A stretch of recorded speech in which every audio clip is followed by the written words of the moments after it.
Hello guys, welcome to the day 10 of my life. अनि आज भने चाहिँ सबैजना तिमीतार्कोको पोस्ट हेरेर होइन हामी पनि तिमीतार्को जाने प्लान गऱ्यौँ।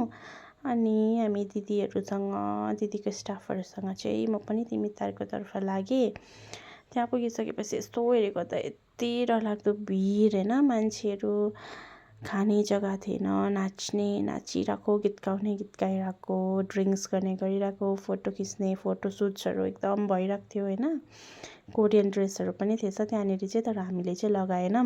हामी चाहिँ जस्ट घुम्दै टिकट काटेर हामी भित्र पनि पस्यौँ होइन। आमामा, अन्त त्यहाँनिर बाथरुममा पनि यति डरलाग्दो लाइन कि एकजना दिदी चाहिँ, हाम्रो दिदीको साथी चाहिँ बाथरुम जानुभएको थियो, बट पर्खिँदा आधी घन्टै लागेको नि कि।